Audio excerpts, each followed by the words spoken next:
أهلا، كيف الحال؟ شو الأخبار؟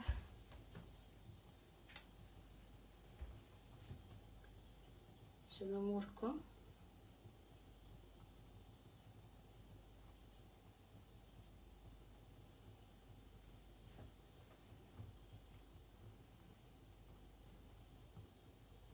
نشوف اللايف باش نقرأ تعليقاتكم. دقيقة هاي.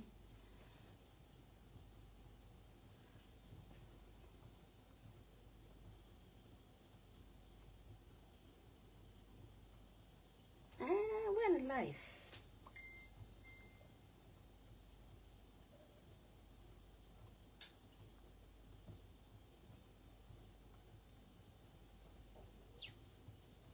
ديما هيك اللايف مشيط لي ريقي، ما يطلعليش من الأول. أهو. شن بتديرينا اليوم؟ بندير لكم فطيرة بالسمادينة. حق شوفوا هذا امس درته. طبعا انا لان كيتو جد خاطري في حاجة حلوة، فدرت هذا زيت طارت باللوز، جوز الهند وبدقيق اللوز، وزينتها هيك بسكر استيفيا كوشيك ياغورت، وطيبتها في الشواية الهوائية كأنها طارت. لما تجي خاطرك في حاجة حلوة وانتي كيتو ديري يلا هيك نزلبحوا في روحنا وخلاص، بس مش بطال. وديري عليه الفواكه المسموحة في الكيتو اللي هي التوت البري هيك.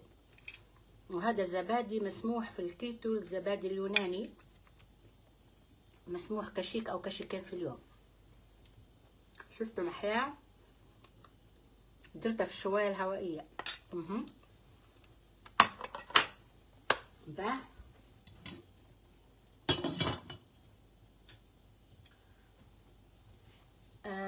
او هذا كابتشينو حتى هو مسموح لكن بحليب جوز الهند فقط. انا ناخذ فيه بلا سكر حتى من غير كيتو. انا كيتو تو في هالبنات يقولوا لي كيف تديري وتبطلي، لان انا نبي زوز 3 كيلو بس فنديره وبعدين نحافظ. ما يدير لي في شيء، مع انك تاخدي معاه فيتاميناتك وهيك ما تخفي لي تقولي لا لما تسيبيه تولي لا لا لا لا. انا مدارياتها كأنها نظام محافظه، يعني نديره بعدين نثبت وزني. هاي خلونا توم الدول الفارعه هذه.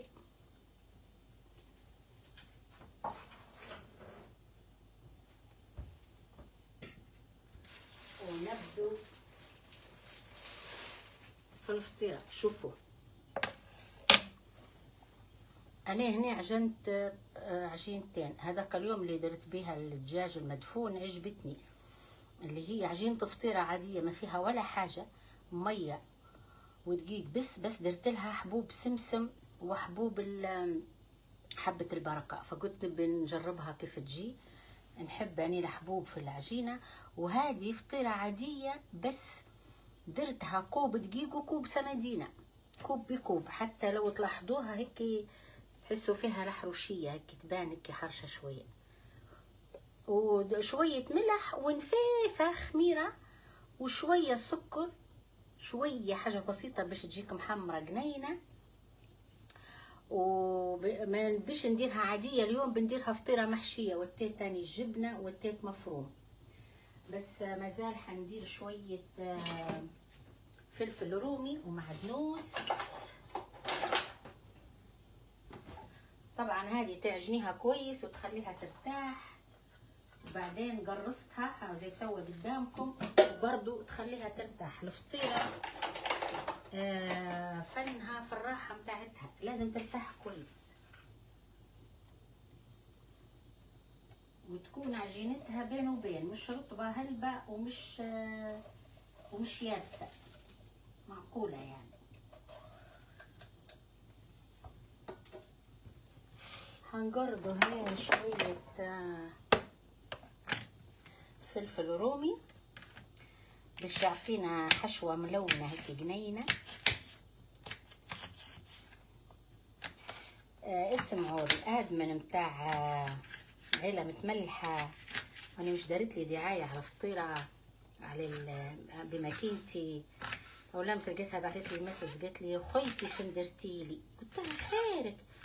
قالت لي راني قريب نكمل دقيق من السوق. قالت لي حطتها في جنبي ونفطح وناكل. قلت لها هذا عيب هالماكينه، كانها مشت معاك وتفننتي فيها والله تبدي ترمي وتاكلي وانتي مقعمزه. قلت لها يا حنا ديري بها شويه وقيميها، مش لازم تخليها قدامك. حتى انا قيمتها راه مش مخليتها قدامك، كان هذا نقعد كل شويه لان شني تقدري تديري بها اي حاجه، حتى حاجه هيك من دماغك تخطر لك فطحي تجيك جنينه، بيتزا، فطيره، درنا فيها حواوشي مره، طيبت فيها حتى شكشوكه كانكم تتفكروا. حنجيبوا شويه معدنوس، شويه. انا مانيش مداريه هلبة لاني كيتو فمش حناكل، ياكلوها العويله.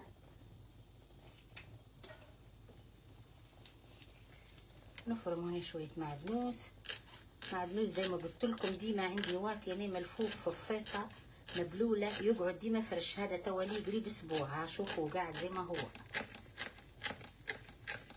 نحب انا علاش التطيب يجيني سهل، لان يبدا كل شيء واطي عندي نظيف. فلما تكوني موتي حاجاتك ما تخافيش، ما تجيكش الحاجه واعره. يبدا عندك معدنوسك نظيف، التومه مثلا مدقوقه واطيه في الثلاجه، فتجيك الحاجه سهله، خلطي وارمي وخلاص. هنوريه لكم شوفوها.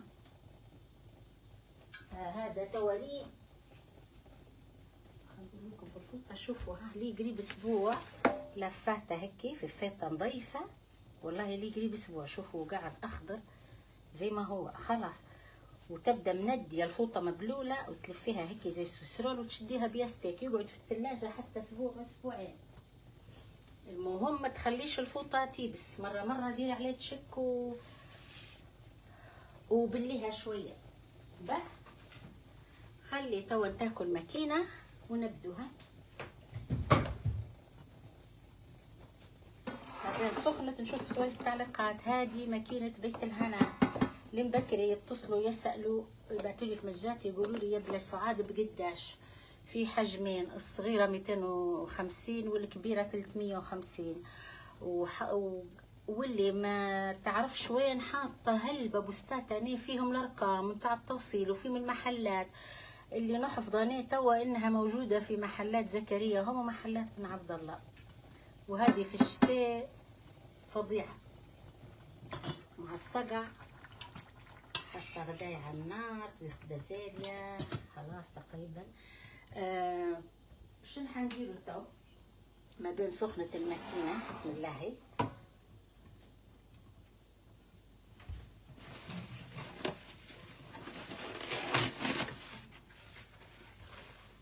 نجيب صفرة، متهيألي نجيب صفرة خير من نفتحها هنا. نجيب الصفرة هاي.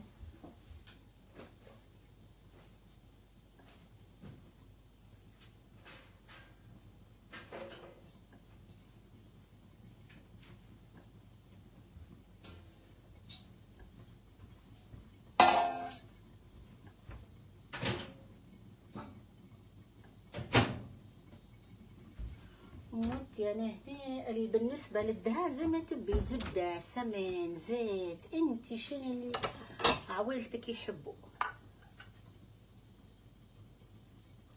انا هنا مخلطتها زبدة وزيت.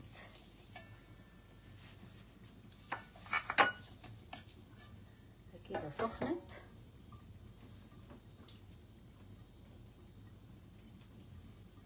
حنبدو بهذه اللي هي بحبة البركة وبالسمسم. تعجنيها هكي رطبة.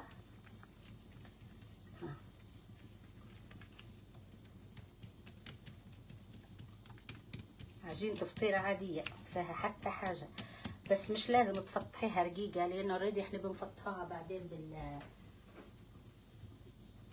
تقدري تحطي مثلا جبنة،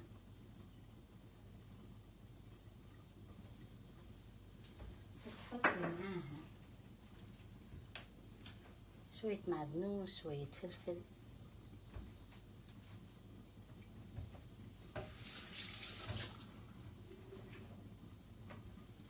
خلاص، وتطبقيها عادي. ها هيك الطريقة هذه. حطوها هنا، ندهنوا تحتها باش ما تلصقناش.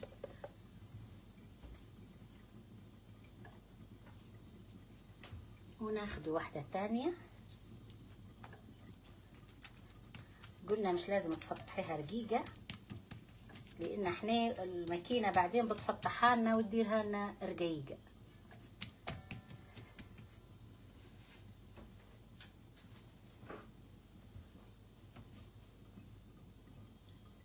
الحشوة اللي انتي تبيها، اي حشوة تخطر عليك ديريها. انا لقيت عندي هذا في الثلاجة طلعته. ديري دجاج، ديري فطيرة عادية، راهي ما فيهاش نفس العجينة متاع الفطيرة. ها غير اليوم قلت يلا نغير نديروها محشية. انا رايي من هنا لانها رقيقة، فهذا نديرها من هنا باش تبدالي من لوطة غليظة ومن فوق غليظة. فهمتوا؟ نوريكم كيف. مثلا زي هذه الطبقات كلهم جو في جهة واحدة، من هنا رقيقة. تو نوريها لكم في الثانية. خلونا تو نديروا الفطيرة الثانية اللي هي العجينة العادية. قلنا مش لازم تفتحيها رقيقة هلبة.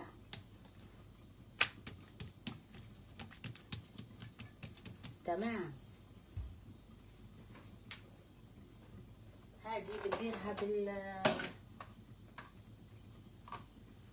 عندي هنا بصل مدبل مع شوية مفروم. ها مش طبقناها هيك. فلو بندير هادو الزوزة هنا بتجيني من هنا اكتر طبقتها. نديروا هذه هيك، ونديروا هذه ملوطة باش تجيني نفس السمك وما تتمزقليش في الماكينة. فهمتوها كيف ولا؟ تعرفوا يا بنات بالسمادينة فظيعة ملمسها. غير شوفوا شوفوا شوفوا، احسن من لما دقيق، بس احسن بهلبة. ما بين سخنة ماكينتي. ها فتحت هادو ونحطوا شوية مفروم. بس انا مدايرت لها البصل اكتر، نحب البصل انا. طبقي هيك وهيك، جيبي الطرف هذا من فوق والطرف هذا ديري من اللوطة باش تجينا نفس السمك. ونبدو نديرو في الماكينة. هاي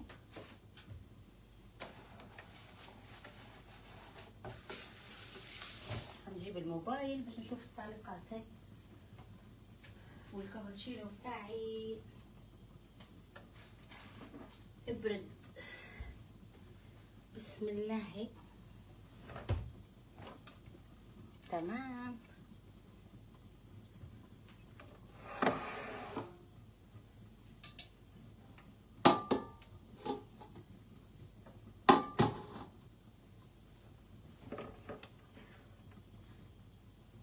نجيبوا لولة اللي هي بحبة البركة والججلة. نحطي وضغطة بسيطة، 1 2 وقيمي يا دوب.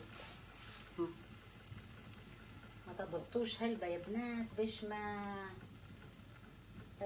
تجيكمش قولوا لي تجينا يابسة، تجينا تتلوك لانكم تضغطوا. تبيها جافة خليها زي توا زي ما هي. تبيها مدهنة نقولها هيك. ها شوية دهن.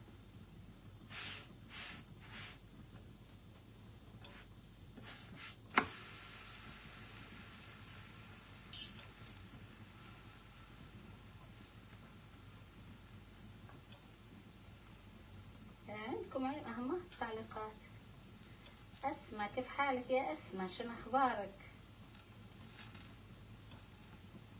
شفتوا؟ تقدري تحطيها عليها شوية. ممكن توضحي ماركة الماكينة.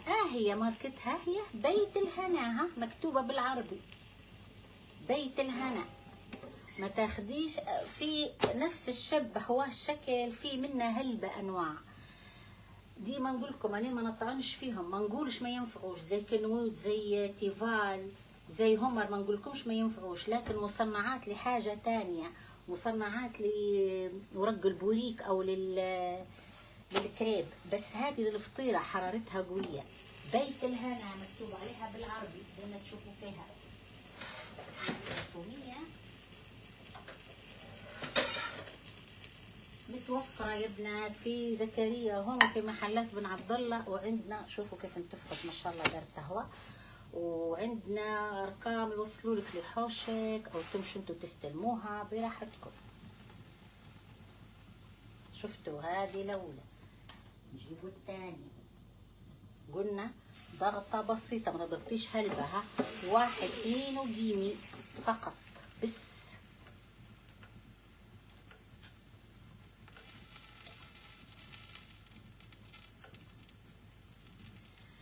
زهرة الرمان طريقة العجينة، شوفي بالنسبة لهذه عجينة فطيرة عادية، دقيق ومية وشوية ملح بس باهي.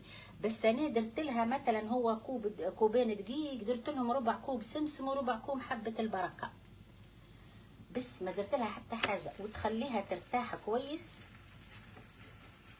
خلاص وتقرصيها، والطريقة هي. والثانية فطيرتنا العادية بس بالسمادينة، درت كوب سمادينة وكوب دقيق اللي هي شوفوها هذه بالسمادينة، وهذه دقيق بس درت لها حبة البركة. شوفوها بالسمادينة قداش ناعمة وحلوة. شوفوا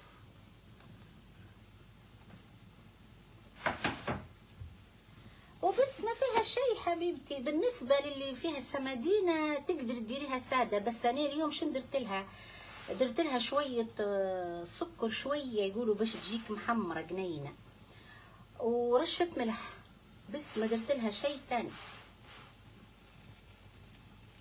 شفتوا؟ هنوريكم التطبيقة بتاعتها، شوفوها كيف تجيكم. شوفوا طبعا هذه ما تقدريش تورقيها لان الجبنه ملصقتها في بعضها، لان درت لها جبنه. شفتوا؟ النرمه الثانيه بتاع السمادينه حطيها هنا، ها 1 2 وقيمي على طول. هذه لانها بالسمادينه غليظه فتحتش معاي، فحنفتحها شويه بيدي. ثانيه ديما جربوا يا بنات، ها التوانين تاع السمادينه حطيتها زي ما هي ما كبرتش معي. ثانيه فتحتها بيدي، تو نوريها لكم. تقدري تحطي عليها هيك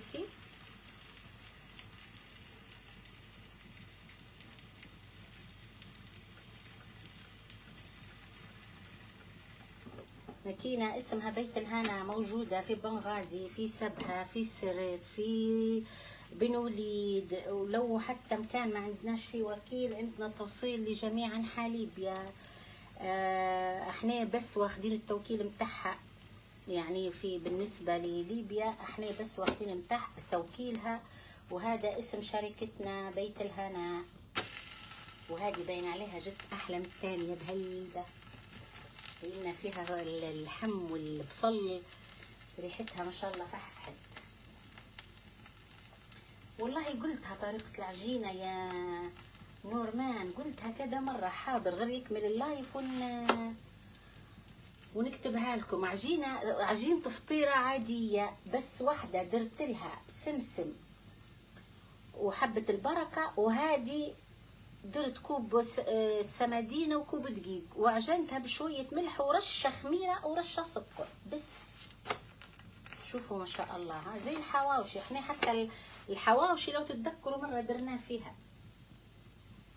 يوميها واحدة قلت لي باهي علاش ما ندير في الطاوة؟ قلت لها ايه عادي تديري في الطاوة، بس الطاوة ما تفتحلكش. هذه ميزتها انك مش لازم تفتحي فطيرتك رقيقة، طبقيها حتى غليظة وهي بعدين تفتحها لك.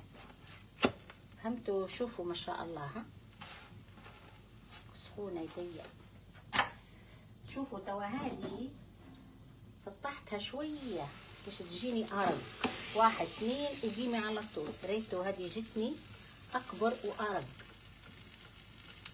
باي هذه فكرة تواني اكتشفتها. تبيها غليظة زي البطبوط، خليها مقرصة وحطيها يعني احشيها وخليها زي ما درت هاني اول مرة. تبيها ارق زي توا، فطحيها شوية بيدك وبعدين حطيها. نفتحوا واحدة ثانية ما بين ما طابت هادي.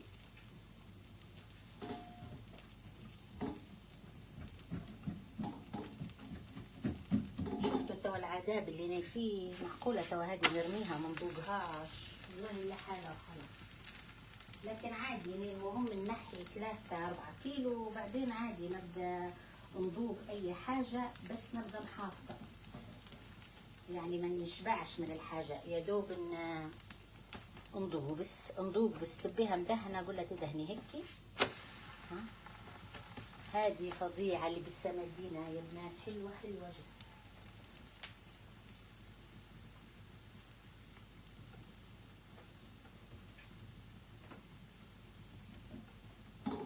ثوانيها هذه ترمي في الماكينة ونفتح في السفرة الدور الثاني. شوفوها، الله واحد تبارك الرحمن.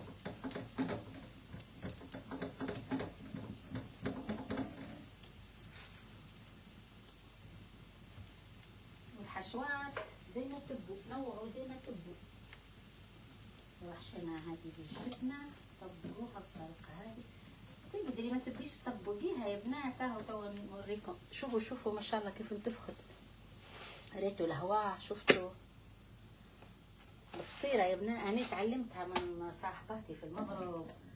الفطيرة ما يعجنوا فيها مرات سمدينة صافية. شوفوا هذه ما طبقتهاش، خليتها هيك طويلة، وحنشوفوها كيف تجي. قلت لكم جربوا ما تخافوش. ها 1 2 وقيمي. ها تجيك بطريقة جديدة. شفتي؟ جربوا يا بنات. حتى انا لما تشوفوني مش لازم تديروا زيني بالضبط، مش قانون، هو عادي ابدعي من راسك. شوفي هذه، ها والله شكلها ما هو بطال.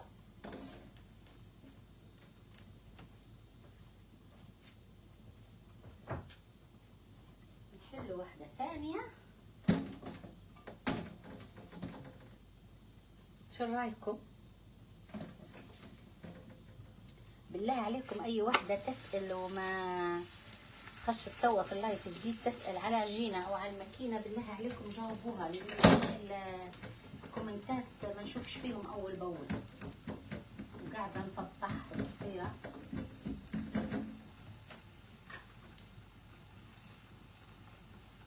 اما اللي بالمفروم والبصل هي غير بالاسم بالمفروم، راهو بصلها اكثر يا بنات. المفروم درت شويه.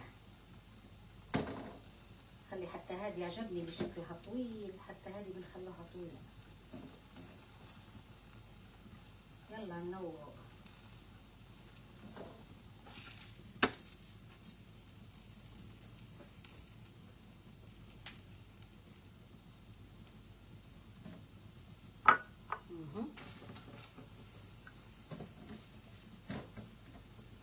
قاعدة في هولندا يا عيشة. مين هذه تسأل؟ قالت لي قاعدة في هولندا. قاعدة في هولندا.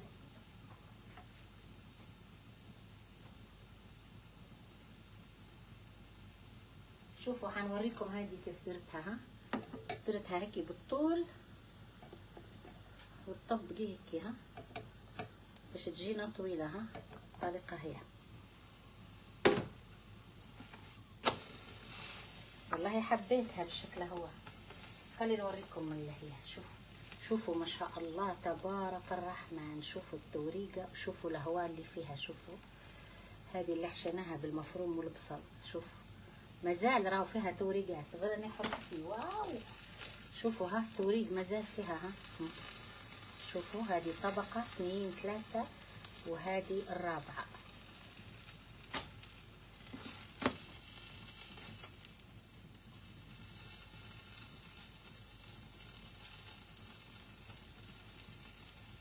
تمام. ندير واحدة ثانية هي. مرة لو حسيتي إن فيها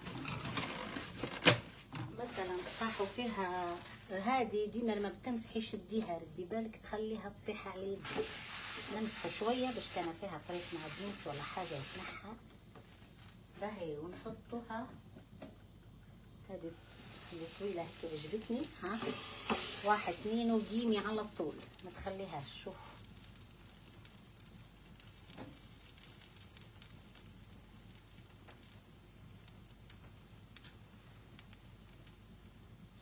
نقصها لكم باش تشوفوها. هاي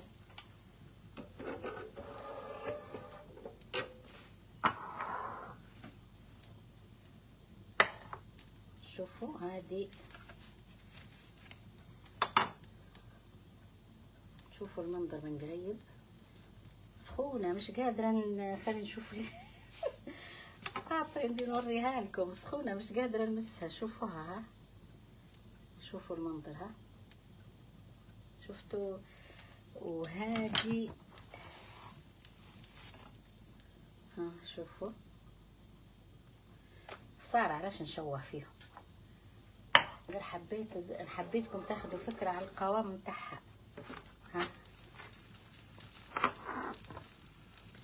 شفتوا ميزتها اللي تقول لي شو الفرق بينها وبين الطاوة؟ لان الطاوة ما تحمرلكش، ما تفتحلكش.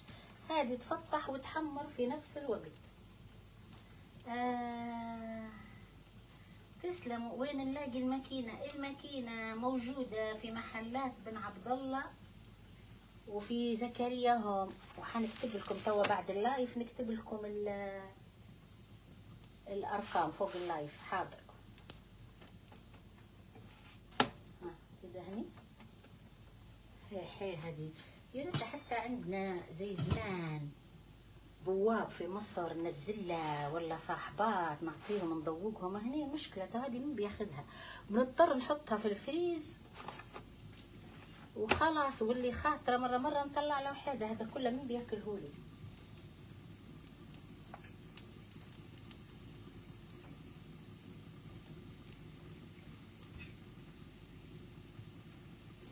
وهذا الطارد حنزلكم بعدين طريقته. هذا الطارد خاص بالكيتو، باللوز بس، ما فيش دقيق نهائي. لوز ودحي وشوية فانيليا. حنزله لكم بعدين. باهي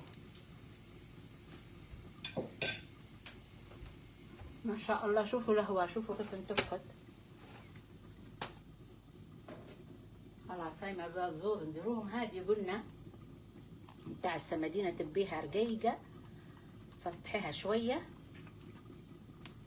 تبيها غليظة زي البطبوط ما تفتحيهاش. ها 1 2 وقيمي على طول. ها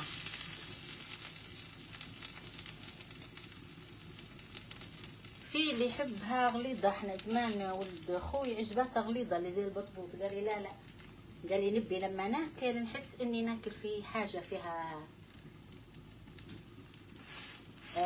هيك دقيق وخبزة. قال لي ما نبيش هيك حاجة زي الفطيرة، نبيها هيك فيها وسط، فيحبها غليظة. تو نوريها لكم كيف تجيك غليظة. هذه فتحيها شوية بيدك باش تجيك رقيقة زي الفطيرة. شوفوا يا بنات، هي قدرناها طويلة. ها تفضلوا. ها طبعا مش قادرة نمس. شوفوا حبيتها هذه الطويلة احلى من المدورة.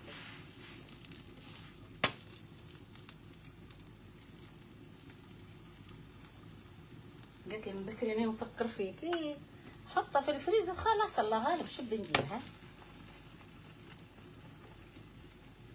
هي المشكله حاجتها هي حلاوتها سخونه. زي ما قلت لكم الماكينه هذه ميزتها وحلاوتها انك تبدي ما نقولوا مقعمزه مفرشه ببخشه في الجنين ولا في الدار، وتبدي العويله لا يدين بيك، وتبدي ترمي هم ياكلوا. فظيعه وهي سخونه. الا لو بتاكليها بعد ما تصقع ممكن تسخنيها شويه. بس انا لاني كيتو تعرفوا، رغم ان الريحه تفحفح ولا حركت لي شعره. الكيتو شن ميزته؟ يخليك شبعانه، ما خاطرك في شيء كبدك دارها. وزي ما قلت لكم انا ندير فيه مؤقت شهر شهرين مرات حتى اقل، نحي الكيلوات الزياده وبعدين نحافظ. والحمد لله ما يدير لي في شيء، لا يطيح لي في شعري، لا يقولوا لي تسمني احرف من قبل. قلت لهم لا لا لا لا عادي، لما تاكلي صحي ما تخافيش. هذه قلنا لما تبوها رقيقه. باهي تبيها غليظه. شلون الماكينه نار. تبيها غليظه خليها هيك زي ما هي، ما تفتحيهاش، وحطيها 1 2 وقيمي تجيك هيك جنينه زي البطبوط. شفتوها؟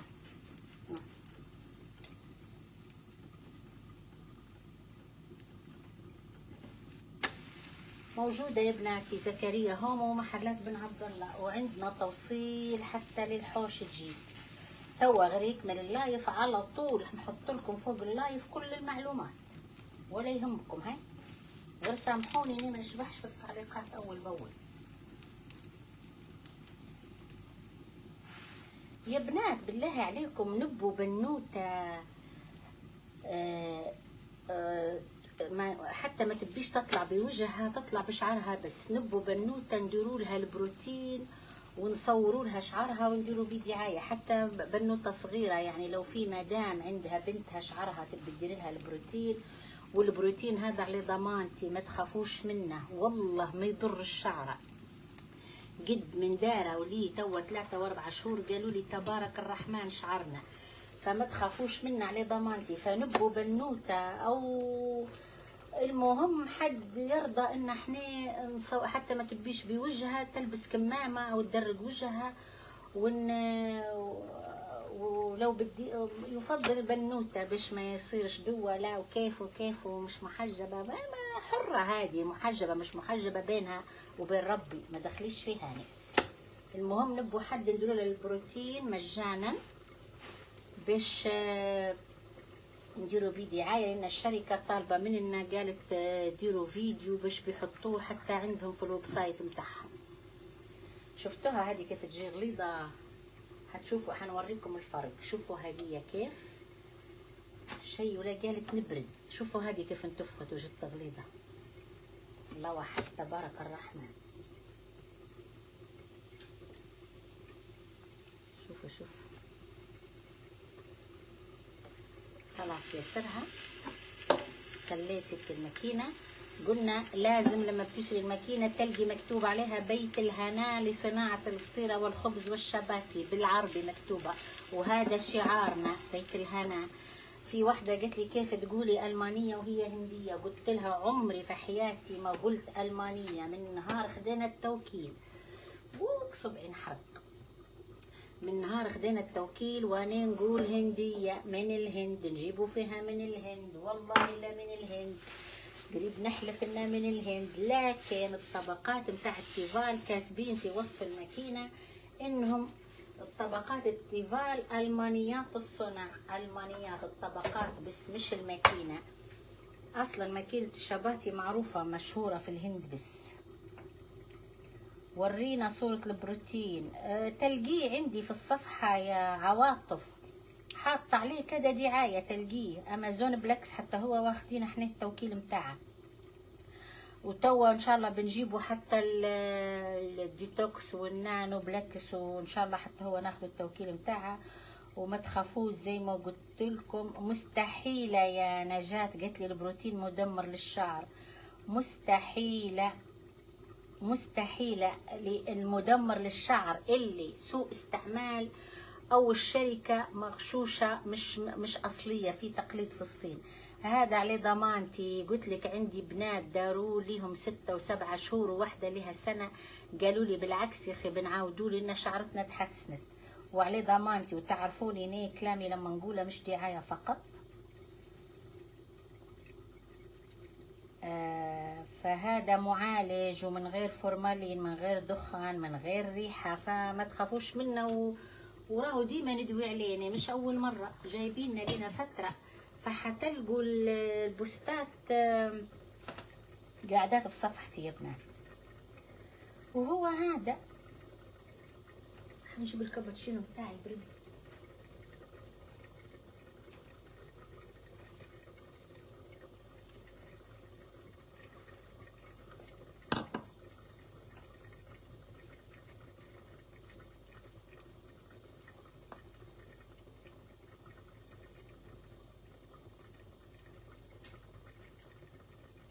تمام متفقين. هنشوفوا شوية تعليقات فوق بالك في حد يبي حاجة. تسلمي يا ام جلال بارك الله فيك. شنو بتديري لنا سوسو؟ خلاص درنا وفاء. حتى الدقيق عندكم يفرق. اي اكيد طبعا صح عندك الحق. اللي قالت لي ممكن توضحي ماركة الماكينة قلت عليها قداش مرة. ربي يعاونك. شدي يا امرأة الأمازيغية، درت فطيرة حبيبتي واللايف قاعد. الخميرة فيها ولا لا؟ قالت لي شوفي اللي فيها حبة البركة والسمسم ما درت لهاش خميرة، بس متاع السمادينة درت. مش هي مثلا درت انا كوبين دقيق وكوبين سمادينة، درت لها نص كشيك صغير خميرة ونص كشيك ملح ونص كشيك سكر. خميرة شوية وما تخليهاش ترتاح حلبة، لأن الخميرة فات فيها وخمرت لما تجيب تحلي تبدأ تتقطع منك، فخليها ترتاح في ساعة بس اللي فيها الخميرة. لكن الفطيرة من غير خميرة زمان نديروها حتى في الليل وتاني يوم الصبح نخدموها عادي، لكن اللي فيها الخميرة تنخدم عليه طول حتى تقلبي بعد تسكري الطبقة الأولى وتطبقيها على بعضها. ما فهمتكش لكن تقريبا قلتها العجينة يا بنات قداش مرة، وحاضر حنكتبها لكم توا فوق بعد ما نسكر. قلت لكم سعرها في حجم صغير 8 انش وفي هذه 10 انش كبيرة.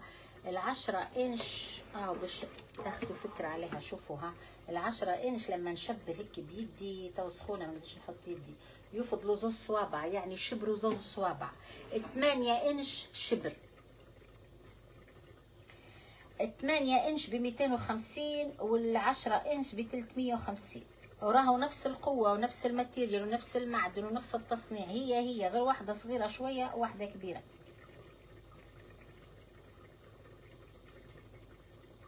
تسلمي يا نسيم الحياة اللي وضحتي السعر، بارك الله فيك. خديت البروتين من قريبتك في بنغازي، التجربة مازال، جربي وقولي لي وعلى ضمانتي. المهم تديرهولك واحدة فاهمة صح، او لو بتديري بروحك اقري التعليقات كويس. ويا بنات اللي بتديروا البروتين بروحكم هم كاتبين تمصمصيه 60%، في ناس مصمصوه هلبة لدرجة قالوا لي ما دارناش نتيجة. فانا نعطيكم فكرة، بدل ما تمصمصيه خدي شيشة فيها بخاخة مية، فيها مية بخاخة، وتبدي تبخي في الشعر وتبدا تحتك فوطه وتنشيك الطبط بالتبطيب على الشعر، يعني يا دوب تبخبيخ تمصميصه بسيطه بالبخاخ. لان في ناس مصمصوه هلبة وقالت لي ما دارنيش نتيجه، قلت لها انك مصمصتيه هلبة. هاي نستعدل، معلش خلينا نغسل ايديا ونضم حوستي. اهياه علل بيا متملحه خشت. قلت لكم يا حليلي بكري ذكرتك راه، وقلت لهم ضربت لي قالت لي غش درتي لي. قلت لكم يا حليلي من نهار خذيت الماكينه وانا نفطح في الفطيره، شكلي حتى الهفهوفي ما عادش بيخش فيا يعني حتى قفاطين البروده ما عادش تقدر تلبسهم. لا عاد ردي شوفيني شوفي درتها ما شاء الله، والريحه ولا حركت لي الشعره ومستحيل نذوقها. خلي عندك عزم عاد، لا عاد مش هيك. اي والله بكري انا مفكر فيك من بياكله. اي شفتي عادي نديرها في الفريز ومره نطلع لهم الزويز نسخنهم لهم. هيا سامحوني خلينا نطلع. انا حنحط لكم توا اي المعلومات فوق اللايف، وفي الليل عند زكريا هم اللي في بنغازي يا ام رئيق، وفي الليل ننزلكم الطارت بتاع الكيتو باهي. هيا بسلامة وفم الله ونتلاقوا على خير. فم الله بسلامة.